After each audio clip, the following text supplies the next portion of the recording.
Party senior నేత జీవన్ రెడ్డి కాంగ్రెస్ నేతలు బుజ్జగిస్తున్నారు. మంగళవారం బేగంపేటలోని ఆయన నివాసానికి ఉప ముఖ్యమంత్రి మల్లు భట్టి విక్రమార్క, మంత్రి శ్రీధర్ బాబు, ప్రభుత్వ విప్ ఆడ్లూరి లక్ష్మణ్, మంచిర్యాల రామగుండం ఎమ్మెల్యేలు ప్రేమ్ సాగర్ రాను, రాజ్ ఠాకూర్లు ఆయన నివాసానికి వెళ్లారు. 2 రోజులుగా బుజ్జగిస్తున్నప్పటికీ జీవన్ రెడ్డి బెట్టు వీడడం లేదు. దీంతో ఏఐసీసీ ఆదేశాలతో భట్టి విక్రమార్క వంటి నేతలు రంగంలోకి దిగారు. పరిస్థితిని బట్టి ముఖ్యమంత్రి రేవంత్ రెడ్డి, ఏఐసీసీ ప్రధాన కార్యదర్శి కేసీ వేణుగోపాల్ తదితర నాయకులు ఆయనతో మాట్లాడే అవకాశం ఉంది. ప్రధానంగా 40 ఏళ్లుగా పార్టీ కోసం నిబద్ధతతో పనిచేస్తున్న తనకు ఎమ్మెల్యే సంజయ్ కుమార్ ను చేర్చుకున్నారని ఆయన తీవ్ర మనస్తాపానికి గురయ్యారు. జీవన్ రెడ్డి గారు కాంగ్రెస్ పార్టీ ఆస్తి, సీనియర్ గా నాయకులు. 83లోనే వారు చట్టసభలో పోటీ చేసినటువంటి నాయకులు. ఇప్పటి వరకు చట్టసభల్లో ఉన్నటువంటి కాంగ్రెస్ పార్టీలో చట్టసభలో ఉన్నటువంటి నాయకులు అతి ముఖ్యమైన సీనియర్ నాయకులు వారు. వారు కొంత మనస్తాపం చెందారనే విషయం తెలిసింది కాబట్టే కాంగ్రెస్ పార్టీ మొత్తం మేమంతా కదిలి వచ్చాము ఇక్కడికి. వారి ఆలోచనల్ని, వారి మనస్తాపానికి కారణమైనటువంటి విషయాల్ని తప్పనిసరిగా పార్టీ నాయకత్వం దృష్టికి తీసుకుని వెళ్తాం. పార్టీ నాయకత్వం కూడా వారితో నిరంతరం మాట్లాడుతుంది, ప్రయత్నం కూడా చేస్తూ ఉంది.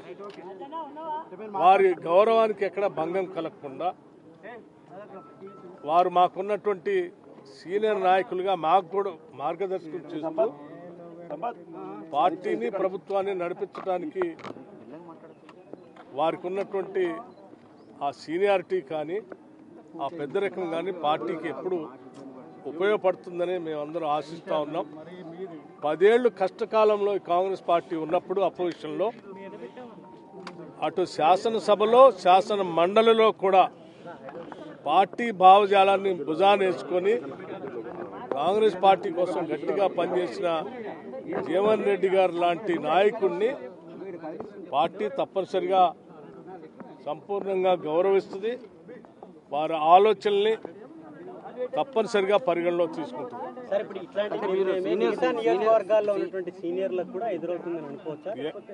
ఎక్కడ ఏ సీనియర్ నాయకుడిని కూడా కాంగ్రెస్ పార్టీ కోల్పోవటానికి సిద్ధంగా లేదు. కాంగ్రెస్ పార్టీ ఈరోజు ఈ స్థాయిలో ఉందంటే అటువంటి నాయకులందరూ కష్టపడి పోగేస్తేనే ఈరోజు కాంగ్రెస్ పార్టీ రాష్ట్రంలో పాలన చేస్తూ ఉన్నాం. కాబట్టి ఏ నాయకులకు కూడా మనస్తాపం గురి అయితే మేమందరం బాధపడతాం.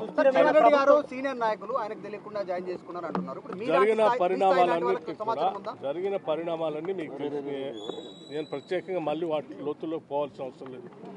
తప్పనిసరిగా పార్టీ నాయకత్వం వారిని సంపూర్ణంగా వారి స్థాయికి తగ్గట్టుగా, వారి సీనియారిటీ తగ్గట్టుగా, వారి గౌరవానికి ఎక్కడ భంగం కలగకుండా ఉండే స్థాయిలోనే వారి నిర్ణయాలు ఉంటాయి. వారిని అట్లాగే గౌరవించాలి.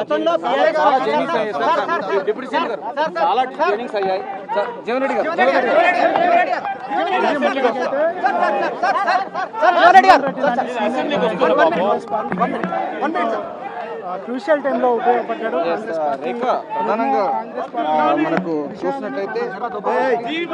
ప్రధానంగా చూసినట్లయితే రేఖ మనకు డిప్యూటీ సీఎం మల్లు భట్టి విక్రమార్క కూడా వాళ్ళ చర్చలు జరిపిన తర్వాత పూర్తి స్థాయిలో అయితే జీవన్ రెడ్డి యొక్క అభిప్రాయాలన్నీ కూడా మేము హైకమాండ్కు చెప్తాము, ఆ తర్వాత వాళ్ళు నిర్ణయం తీసుకుంటారని కూడా చెప్తా ఉన్నారు. మరోవైపు జీవన్ రెడ్డి మాత్రం తాను రాజీనామా విషయంలో వెనక్కి తగ్గే ప్రసక్తి లేదని కూడా ఆయన కూడా స్పష్టం చేస్తా ఉన్నారు. సో కాంగ్రెస్ పార్టీలో ఈ జైనింగ్స్ అనేక అంశం పైన చాలా తీవ్రమైనటువంటి చర్చ కొనసాగుతున్న దర్మిలా ఈరోజు చాలా జైనింగ్స్ జరిగాయి.